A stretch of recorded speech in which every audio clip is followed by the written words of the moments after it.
Então retomamos a nossa leitura do Winnicott e seguimos a mesma dinâmica, erguendo a mão, né, por motivos cardíacos, pedindo a palavra previamente e a gente vai trabalhando juntos aqui, tá? Vamos seguindo então. Fez então algumas excursões pelo planejamento imaginativo do futuro, que parecia conceder uma prospecção de felicidade futura. Diferente da fixidez aqui e agora, de qualquer satisfação que pudesse existir no fantasiar. Durante todo o tempo, senti como era necessário que eu fosse extremamente cuidadoso e apontei-lhe isso, tentando evitar parecer satisfeito por tudo o que ela realizara e pela grande mudança que nela ocorrera. De outra forma, ela ficaria com a impressão de que tinha sido ajustada e modelada por mim, o que seria seguido por um protesto maior em um retorno à fixidez do fantasiar, ao jogo da paciência e às outras rotinas correlacionadas. Veio-lhe então um pensamento e ela perguntou: de que foi que tratamos da última vez? Era característico dessa paciente não recordar a sessão anterior. Embora fosse frequentemente afetada por ela, de maneira evidente, como nesse caso. Eu tinha a palavra amorfia pronta, e daí ela retornou a toda a sessão anterior e a ideia do material do vestido, antes de cortado, e ao sentimento de que ninguém jamais reconhecera sua necessidade de partir da amorfia. Repetiu-me que se sentia cansada e observei que isso constituía algo, e não coisa alguma. Até certo ponto, significava estar em controle. Estou cansada, vou dormir. Tivera a mesma sensação a caminho, enquanto dirigia o carro. Estava cansada, mas não podia dormir, pois estava dirigindo. Aqui, contudo, podia dormir. Subitamente percebeu uma possibilidade de saúde e achou-a emocionante. Utilizou as palavras: poderia tornar-me capaz de tomar conta de mim. Ficar em controle, utilizar a imaginação com discrição. Havia algo mais a ser feito nessa longa sessão. Ela trouxera à baila o tema de jogar paciência. Aqui chamava Pantanal. E solicitou minha ajuda com referência à compreensão disso, utilizando o que tínhamos realizado juntos. Pude dizer-lhe que a paciência constitui uma forma de fantasiar. É um beco sem saída e não podia ser usado por mim, se por outro lado ela estivesse relatando um sonho. Sonhei que estava jogando paciência. Então eu poderia utilizá-lo, na verdade, fazer uma interpretação. Pessoal, olha que interessante esse ponto aqui, ó. Utilizando o que tínhamos realizado juntos, pude dizer-lhe que a paciência constitui uma forma de fantasiar, é um beco sem saída, e não podia ser usado por mim. Se por outro lado, ela estivesse relatando um sonho, sonhei que estava jogando paciência, então eu poderia utilizá-lo e, na verdade, fazer uma interpretação. Nesse momento eu lembrei do que a Marion Minerbo fala sobre interpretar uma sessão, ter uma sessão como se fosse um sonho. Né? Provavelmente é daqui que ela deve ter se inspirado.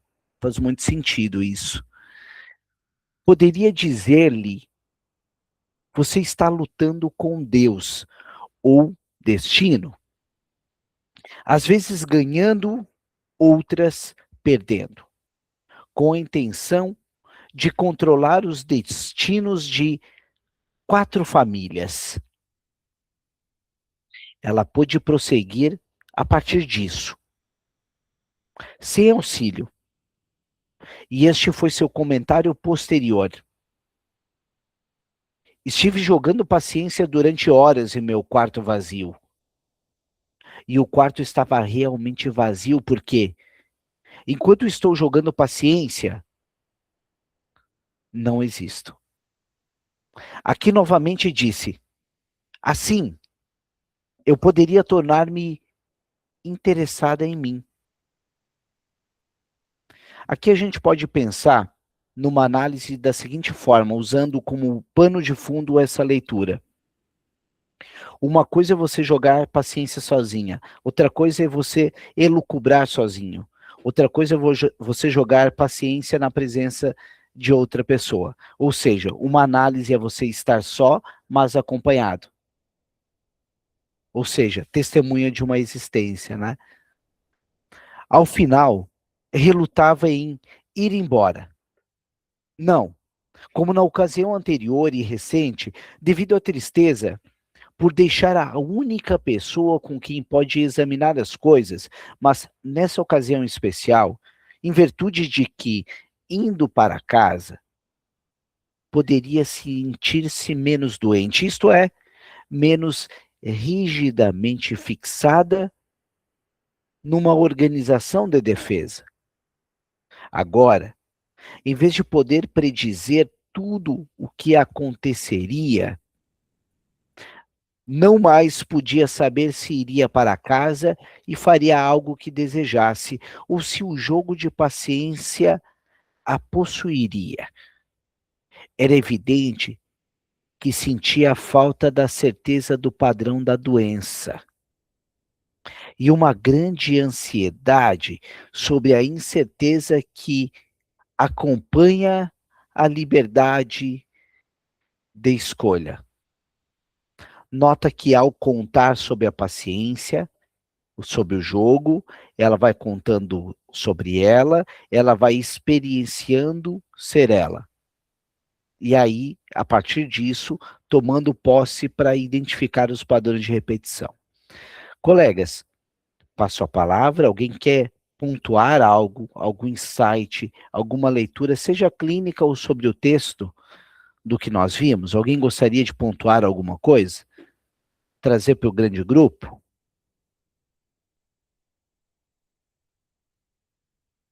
Então eu sigo mais um pouco.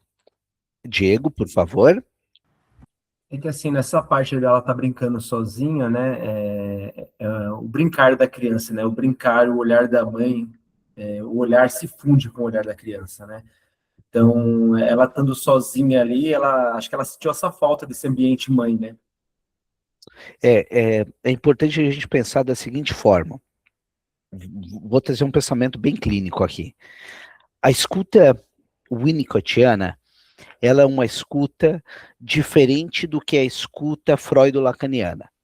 A escuta freudo-lacaniana é da desconfiança e castradora. É a criança que brinca na sala e, por sua vez, é afastada da brincadeira.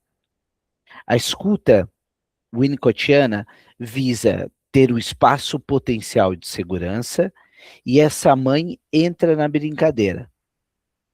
Ela não tira da brincadeira, ela não castra.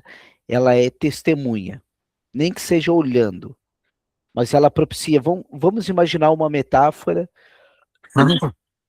de uma criança que está numa casa. Se ela não tem um adulto na casa a recorrer, se tem algum contratempo, isso vai gerar algum tipo de angústia e ansiedade, né? Então, dessa forma, o adulto ou o analista assegura que a casa esteja tranquila para que ela possa experienciar e constituir o holding. O adulto é o holding, Porque senão, se não tem esse suporte, o Winnicott trabalha muito com o conceito de cair eternamente. Se não tem essa outra pessoa para te dar o chão, tu tem uma sensação de vazio. Por isso, das alcunhas da clínica winnicottiana, para alguns autores, é clínica do vazio. Tanto que ela enfatiza muito, né? Quarto vazio, eu estar no vazio, exatamente por isso, porque é o cavaleiro invisível do Ítalo Calvino. Eu abro a armadura, não tem ninguém dentro. E ao contar, esse dentro possa ser construído. Tudo bem você, Diego, ter falso self, eu também tenho, todo mundo tem. O detalhe é quando a gente tira a armadura, o que está por dentro. Não, o verdadeiro self não pode ser vazio, essa é a ideia, né?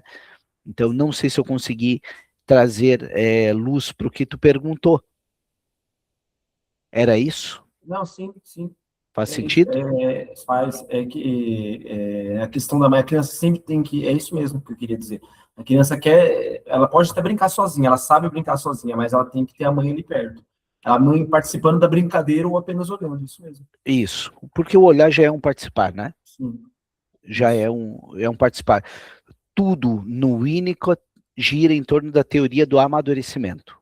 Agora, da questão que eu fiquei assim, tão um pouco intrigado, foi um pouquinho antes da parte dela querer dormir, né, dela estar cansada de querer dormir, né? Ela estava querendo dormir o porquê ali? Porque ela estava sentindo o conforto do analista perto dela, né? Aí tu fez, me veio o insight da insônia. Uma pessoa que sofre de insônia, imagina o quão inseguro é um ambiente. Quer dizer o seguinte, qualquer momento um predador vem e pode me devorar. Então, se eu estou dormindo num local, quer dizer que eu estou tranquila. Quer dizer que é um lugar seguro. Então, eu parti do pressuposto que a gente estava conversando, assim, ela chegou no local querendo dormir, então ela estava segura com o analista. Sim, eu cheguei aqui não me traz nenhum tipo de perigo. Inclusive, tem um manejo, eu só não vou recordar quem é o analista, mas é na linha ontológica, que o analisando chegou e dormiu no set. E dormiu, e o analista ou a analista não interrompeu. Ela permitiu. Acho que até foi uma ou duas sessões, essa pessoa chegava e dormia. Até que depois de um determinado momento, essa pessoa já não começou mais a dormir nas sessões. Mas nota que fazia parte do manejo. É uma forma de demonstrar que eu estou confiando em você. Né? Então, essa é a linha ontológica. Não é o epistemológico de dar sentido. O ontológico é eu experiencio, eu vivo, sem necessariamente precisar de palavras, eu estou experienciando. Né? Essa é a ideia. Então, voltamos mais um pouquinho aqui. Ao final dessa sessão, pareceu-me possível reivindicar que o trabalho da anterior tivera efeito profundo. Por outro lado, permanecia bem ciente do grande perigo de tornar-me confiante ou até mesmo satisfeito. Mais do que em qualquer outra parte de todo o tratamento, a neutralidade do analista tornava-se necessária aqui. Nesse tipo de trabalho, sabemos que estamos sempre começando de novo, e é melhor se não esperarmos muito. Ou seja, sem expectativas. Né? Aqui eu vou me valer do Lacan. Expectativa faz parte do registro do imaginário. Registro do imaginário não é o lugar onde que nós, analistas, iremos trabalhar. Ok? Enquanto eu falava da teoria do amadurecimento, lembrei de um detalhe aqui. Quando nós vamos trabalhar, a Lígia Van Pré fala sobre isso, quando nós vamos trabalhar adicções com a abordagem winnicottiana, é importante nós entendermos onde entra a drogadição, a adicção. Esses vícios, eles entram no fenômeno transicional. A droga entra como algo em transição ali, para suprir esse momento de separação que não foi devidamente suprido. Colegas, alguém gostaria de pontuar alguma coisa? O Tiago pontuou algo aqui para nós. Expectativa gera ansiedade, o que atrapalha muito na clínica. Com certeza, exatamente esse é o ponto. Tiago, tu imagina, se nós trabalhamos no registro do simbólico, aqui eu estou trazendo o Lacan para elucidar um pouquinho mais, que é o registro das possibilidades, a expectativa ela entra num outro lugar, em algo que sequer aconteceu. Pode acontecer, pode não acontecer. Vamos então para mais um capítulo, vamos falar sobre o brincar. Se alguém quiser falar alguma coisa, fale agora ou cale-se para sempre. Não? Não, né? Então vamos lá, seguimos mais um pouco. O brincar. Uma exposição teórica. Este capítulo constitui a tentativa de exploração de uma ideia a que cheguei por força do meu trabalho, bem como através do meu próprio estádio de desenvolvimento atual, que dá a meu trabalho um certo colorido. Deixa eu abrir um parênteses aqui. Para o Winnicott, a psicanálise é um método sofisticado de brincar do século XX, criado por Freud. Essa é uma expressão predominantemente winnicottiana. Não preciso deter-me a respeito dele, que em grande parte, psicanálise, inclui também a psicoterapia, assim como seria desnecessário, para os fins deste capítulo, traçar uma distinção clara entre os usos dos dois termos. Ao enunciar minha tese, como muitas vezes aconteceu, descubro que ela é muito simples e poucas palavras se tornam necessárias para abranger o assunto. A psicoterapia se efetua na sobreposição de duas áreas do brincar, a do paciente e a do terapeuta. A psicoterapia trata de duas pessoas que brincam juntas, em consequência, onde o brincar não é possível.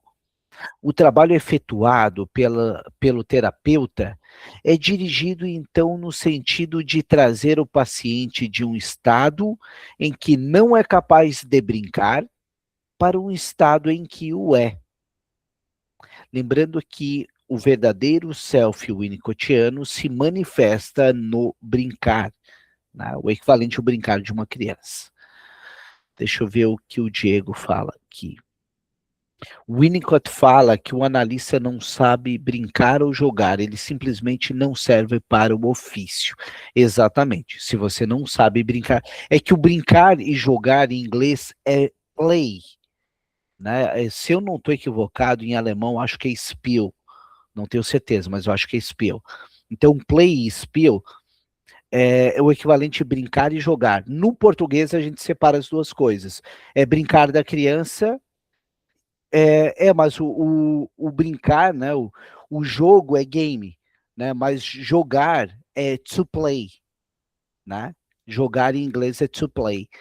Então, para nós, no português, o brincar é da criança e o jogar é do adulto, mais ou menos assim. Né? No inglês já não vai muito para esse lado.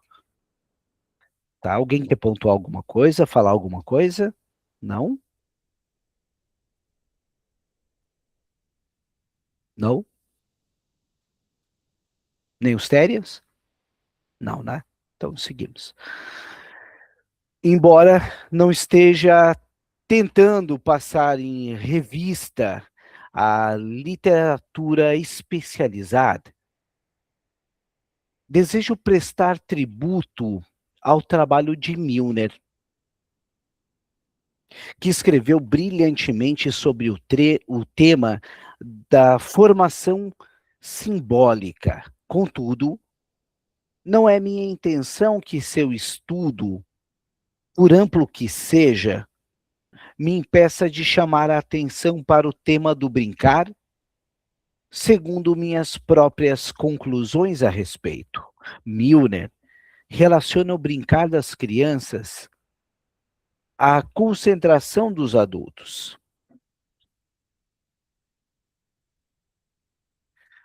Quando comecei a perceber que esse uso de mim poderia ser não apenas uma regressão defensiva,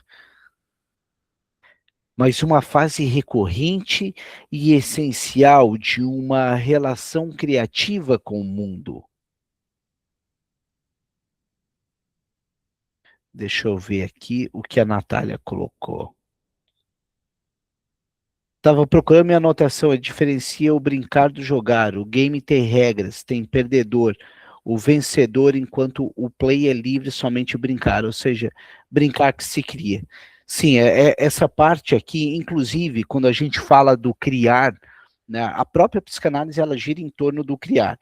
O próprio Freud dizia que a diferença da sublimação para o deslocamento é que o deslocamento só joga para o lado, enquanto a sublimação requer criatividade, né? Então, criatividade, criar e atividade, né? Então, interessante esse ponto aqui que a Natália trouxe, né? Diferencia brincar do jogar no sentido que o jogo, nesse caso, tem regras.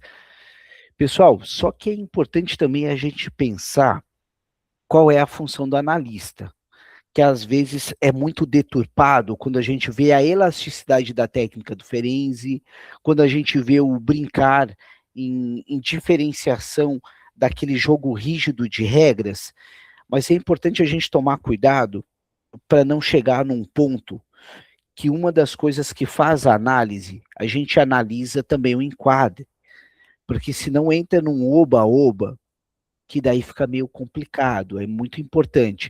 Associação livre não quer dizer ato livre, né? Também, aí é legal também a gente parar para pensar um pouquinho, né? Diego, por favor. Não, é só para acrescentar, né, na questão do brincar, né? Que não sei se todo mundo já leu Calvin e Haroldo, é tipo o joguinho do Calvin e Haroldo lá, né? Eles não têm regras, né? A brincadeira deles ali. Uhum. Sim, só que eu reitero aqui, o que eu estou tentando fazer nesse momento é uma leitura que o Laplanche costuma fazer, uma leitura dos textos sem endeusar o autor. Porque se a gente faz uma leitura endeusando tudo que o autor faz, às vezes pode ser meio perigoso, né? Então, na minha concepção, particularmente, eu abriria um parêntese quanto a cuidar do enquadre, né? Senão, se tu pega uma clínica predominantemente border e tu deixa sem regras, sem nada, te prepara para o processo ficar estagnado, né? Mas passo a palavra para os colegas. Obrigado pela pontuação, Natália. Eu não lembrava dessa leitura aqui, não. Quando comecei a perceber, deixa eu ver aqui. O Thiago colocou, o jogo pode não ter regras, mas tem minimamente temas. Sim, exato. Não é deixar o caos total, né? Não é bem... Tem um mínimo ali, né? Porque nota que daí a gente entra numa fantasia de majestade, o bebê, daquela criança que pode tudo o tempo todo. Daí até que ponto tem mais a ver com a questão do analista, de não sustentar o enquadre e deixar tudo livre, né? Até que ponto também pode ser uma fantasia do analista, isso é importante a gente pensar. Quando comecei a perceber que esse uso de mim poderia ser não apenas uma regressão defensiva, mas uma fase recorrente e essencial de uma relação criativa com o mundo. Perfeito. Aí o que nós falamos do brincar do Calvi Haroldo.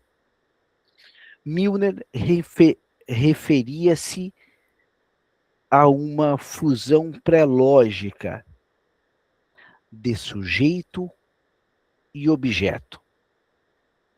Investigo a distinção entre essa fusão e a fusão ou desfusão do objeto subjetivo e do objeto objetivamente percebido. Acredito que minha tentativa aqui expressa é inerente também ao material da contribuição de Milner. Eis aqui outra de suas afirmações. Os momentos em que o poeta original, dentro de nós, criou o mundo externo, descobrindo o familiar no não familiar. São talvez esquecidos pela maioria das pessoas ou permanecem guardados em algum lugar secreto da memória, porque se assemelham muito a visitações de deuses para que sejam mesclados com o pensamento cotidiano. Brincadeira e masturbação. Há algo que desejo afastar do caminho.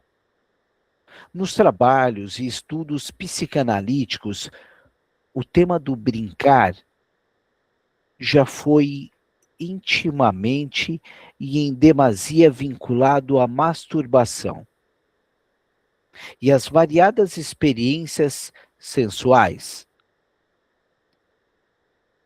É verdade que quando nos defrontamos com a masturbação, sempre pensamos qual é a fantasia.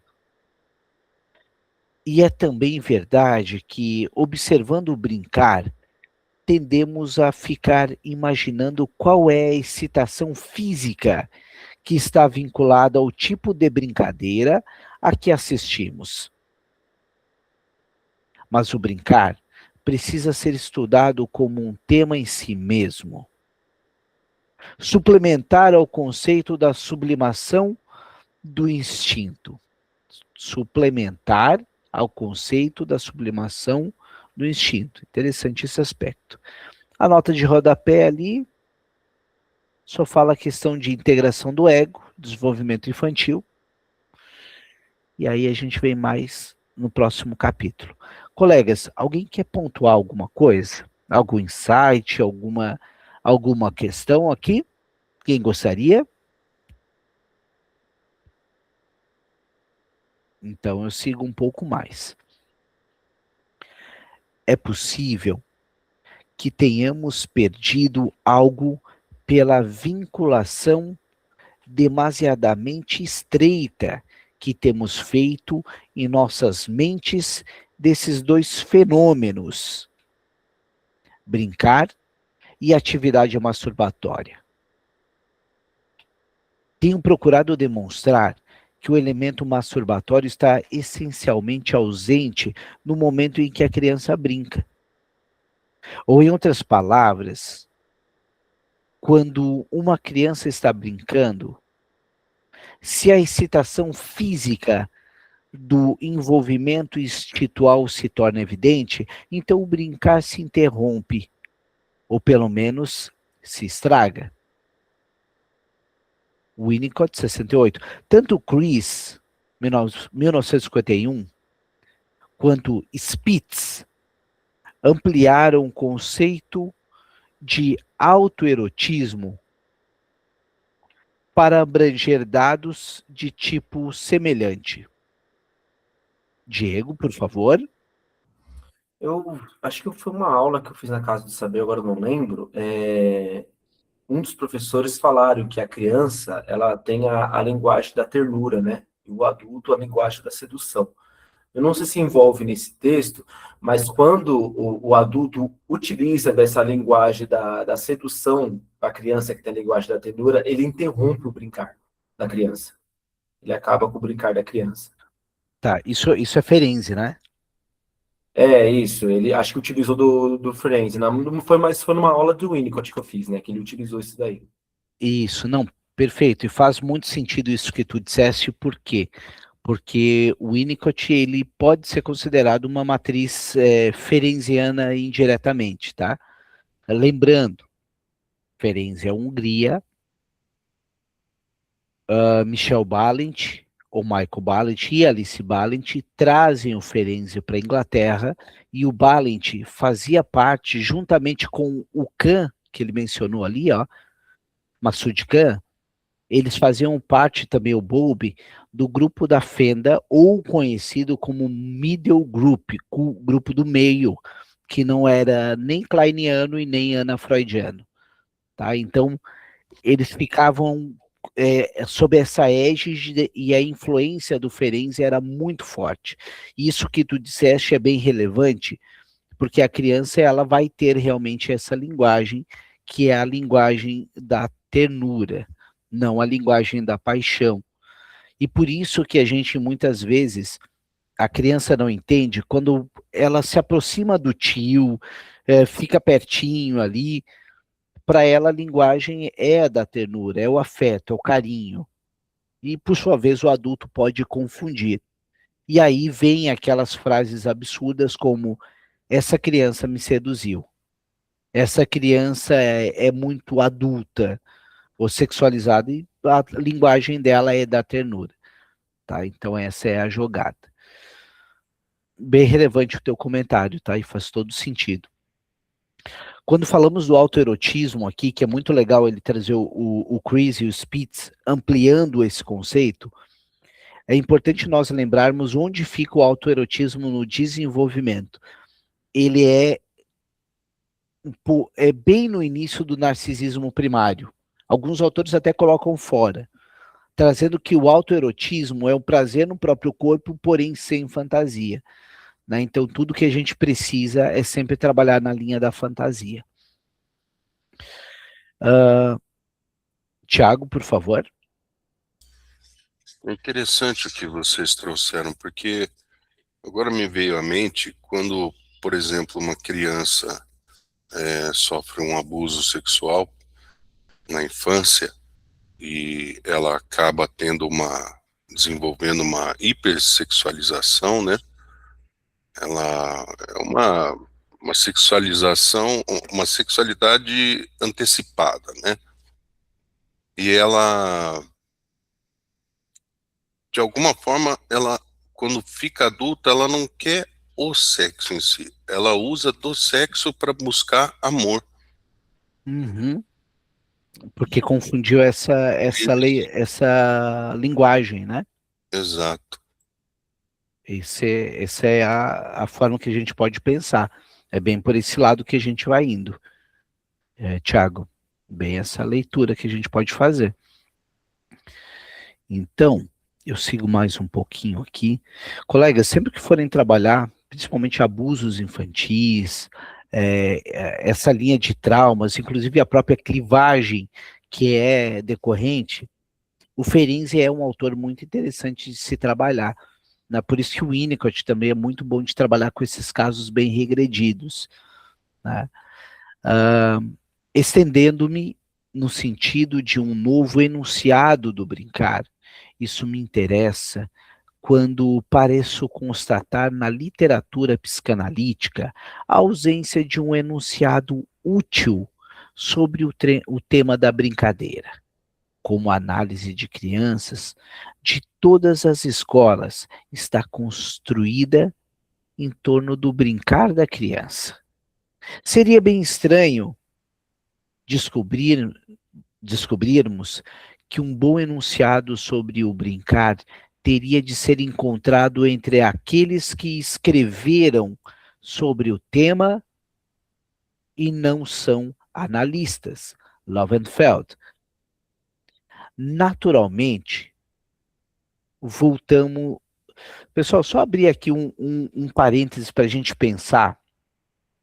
É que eu vi o Lovenfeld, me lembrou love, né, em inglês. É muito legal a gente pegar a etimologia das palavras para entender alguns conceitos. Por exemplo, libido. Né?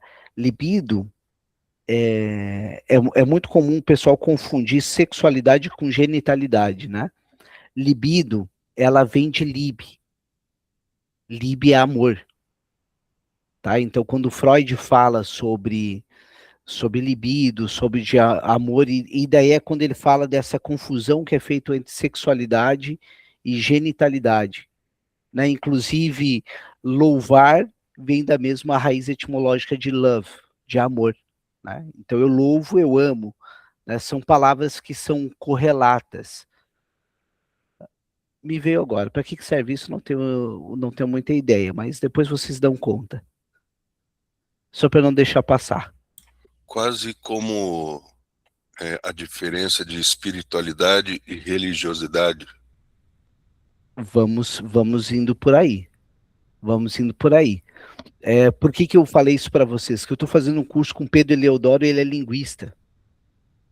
Então, o tempo todo ele fica falando etimologia de palavras. Eu acho isso fantástico porque amplia a nossa compreensão, o nosso léxico pessoal, até mesmo para as análises, né? É bem isso aí, Marcelo. Guarda na caixinha. Na pior das hipóteses, se tiver um bar, não tiver mais assunto, fala sobre isso. É tipo o urso polar ser canhoto. Tiago, por favor. Peguei a síndrome aí do Augusto. O Augusto virou uma síndrome agora. Foi mal. Enquanto tu não estiver caindo da cadeira, ainda tá positivo.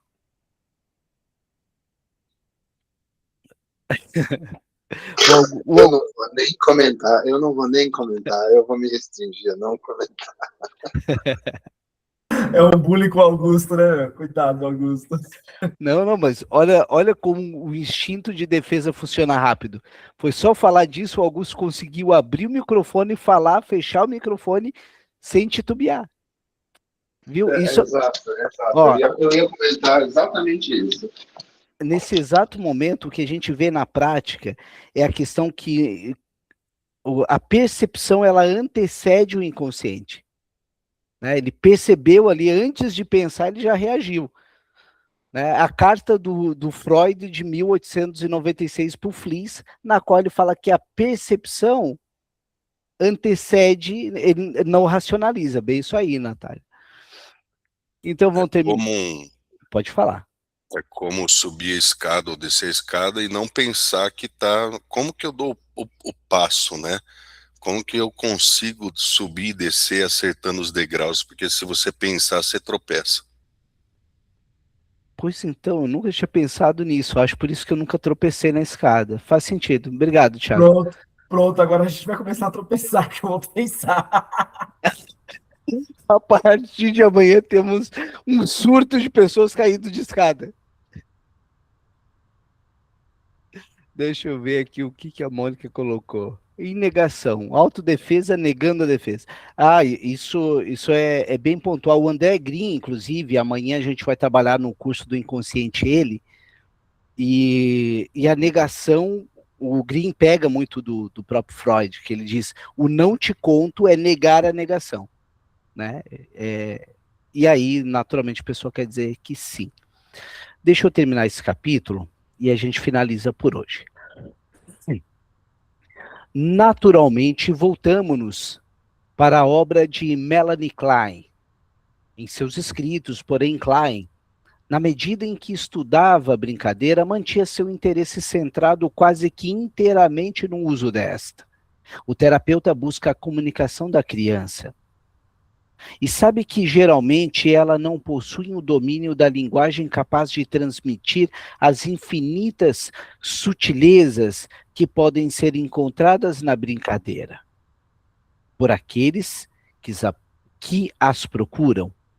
Não se trata de uma crítica a Melanie Klein ou a outros que descreveram o uso da brincadeira por uma criança na psicanálise infantil. fazemos um simples comentário sobre a possibilidade de que, na teoria geral da personalidade, o psicanalista tenha estado mais ocupado com a utilização do conteúdo da brincadeira do que em olhar a criança que brinca e escrever sobre o brincar como uma coisa em si. É evidente que estou fazendo uma distinção entre o substantivo brincadeira e o verbo substantivo brincar. E aí eu finalizo por hoje. Vamos terminar isso aqui para ficar bonitinho. O que quer que se diga sobre o brincar de crianças aplica-se também aos adultos. Aí entra a frase que embasa: o Winnicott não é analista só de crianças. Apenas a descrição torna-se mais difícil quando o material do paciente aparece principalmente em termos de comunicação verbal. Sugiro que devemos encontrar o brincar tão em evidência nas análises de adultos, quanto o é no caso do nosso trabalho com crianças. Manifesta-se, por exemplo, na escolha das palavras, nas inflexões de voz e, na verdade, no senso de humor. Olha que interessante isso. Inflexões de voz e também no senso de humor. O Eric Berne, que é um canadense radicado nos Estados Unidos, era um que se valia muito de piadas dentro do set. Ele fazia muitas piadas durante a própria análise também, né? Era o brincar. Outro que vem nessa vertente é o Ronald Fairbairn, que diz que numa análise são duas pessoas. Ou seja, ele também desmistifica a figura do analista como aquele ser totêmico, vamos dizer assim, né? Colegas, finalizamos por hoje. Deixa eu ver aqui. Brincar e brincadeira, tal como jogo e jogar, que falamos antes, sincronicidade. Quando é piada e quando xiste. É importante lembrar sobre etimologia de palavras. Hoje eu sou o cara das palavras. Em alemão, xiste é Witz. Witz não é piada. Né? Um xiste, ele é um susto. É algo que tu fala e opa, babaca. Tô brincando. O xiste, ele tem um quesinho de ato falho também, tá? Esse é um ponto para nós pensarmos. Deixa eu ver aqui o que houve. O Diego colocou. Eu acho que é reflexões. Não, inflexões de voz são variações de tom, altura, ritmo e intensidade que fazemos ao falar. Ela serve para mudar o sentido de uma frase, demonstrar emoções, dar ênfase a uma palavra e prender a atenção de quem escuta. Fato. Isso é uma das coisas mais importantes na análise. Tiago, por favor. É só para explicar o xiste. O xiste, Mônica, ele vem normalmente acompanhado por uma justificativa. Então, por exemplo, a pessoa fala alguma coisa, ela leva um susto, tá? A pessoa leva um susto e logo em seguida ela acaba justificando com ops, foi uma brincadeira, estava brincando. Sempre tem alguma coisa, mesmo que essa justificativa seja só uma expressão facial, por exemplo. Mas é sempre um susto que ela leva ao perceber que falou alguma coisa que não deveria, entre aspas. Então, foi sem querer querendo, né, que a Natália colocou. Só que quando tem uma brincadeira, no caso de uma piada, né, que nem o Michel mencionou aí, alguém, nesse caso, pode ser um xiste, pode ser que haja algum xiste dentro da piada, mas essa piada em si, a gente poderia analisar a piada, se fosse analisando, não como um xiste, mas como algo do inconsciente. É um brincar que o analisando usa para trazer algum produto ali, algum conteúdo do inconsciente. Até complementando, Thiago, eu já usei algumas situações, até como devolutiva, né? Em especial era um analisando bem literato, e ele gostava muito de Arthur Conan Doyle. E aí eu lembrei no meio da sessão, o Arthur Conan Doyle, Sir Arthur Conan Doyle, é o cara que escreveu o Sherlock Holmes. E daí, numa certa sessão nossa, eu trouxe uma questão que era a seguinte, né? Estavam o Watson e o Sherlock no meio de uma mata. De madrugada, o Sherlock cutuca o Watson e diz: Watson, o que significa aquela estrela para você? E o Watson diz: do ponto de vista da química, ela é feita de carbono. Do ponto de vista matemático, é uma entre trilhões, enfim. Do ponto de vista histórico, ela pertence à constelação de Virgem, e esta, na mitologia, significa isso, isso e tanto. E aí, pelas tantas, o Sherlock cutuca o Watson e diz: não, Watson, significa que roubaram a nossa barraca. Resumo da ópera: a vida é simples, a gente que complica. Né? Então, com esse analisando, eu utilizei essa piada no intuito de dizer: você está complicando uma situação, numa devolutiva mediante o que ele me trazia naquele momento. Tá? Rita, por favor. Eu vou perguntar, tá? Por favor. Esse masturbar que tem aí no Winnicott seria um movimento masturbatório, né? A criança, no brincar no campo interno e externo, ela apresenta esse comportamento masturbatório, que é sentir pequenas sensações, movimentos ali, que é prazeroso na brincadeira. Não é relacionado a sexo, é relacionado a prazer, a preliminares que ela experimenta no brincar. Será? Olha, sempre quando eu vejo a questão masturbatória, em qualquer lugar, a minha pergunta sempre vai ser a mesma. É um movimento autoerótico de descarga de energia ou de fantasia?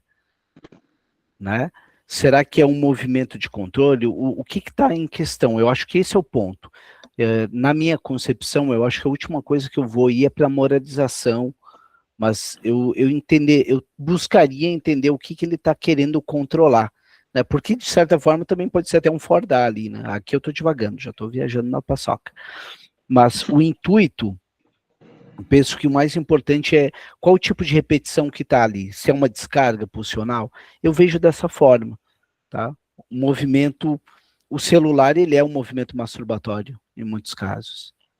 Uhum. Né? Eu iria para esse lado. Eu acho que é usado como metáfora aí, né, para Winnicott. E não é uma descrição, não é uma constatação. Eu acho que é o que tu estás dizendo também, tá? Colegas, fechamos por hoje. Alguém quer mais pontuar alguma coisa? Gostaria de pontuar? Acho que não, né? Então, fica o convite para os colegas. Hoje, às 8 da noite, temos a nossa supervisão. Amanhã, 8 da noite, temos o curso da Clínica do Inconsciente. Sexta-feira, temos o NIT de manhã. E temos a supervisão também às 9, tá? Eu e o Felipe estamos já finalizando e temos 2 encontros da Clínica das Compulsões. Temos o Lacan e o Green amanhã e depois temos outro com a McDougall. E depois vamos iniciar um outro curso. Estou passando aqui para vocês em primeira mão. É um curso sobre tipos de escuta. Foi até sugestão ali minha, que a gente estava conversando, baseado na obra do Salman Akhtar. Tá? Então vai ser o próximo curso, já passando para você. Tipos de escuta, Thiago. Tá? Tipos de escuta. Ou seja, uma escuta objetiva, é uma escuta freudo-lacaniana, escuta da desconfiança e paternal. Uma escuta intersubjetiva, como a do Ogden. Uma escuta subjetiva do Bion. né? E assim a do Winnicott também a gente vai passar por esses autores, baseado no Salmanakta, tá bom? Fechamos então por hoje, e é isso.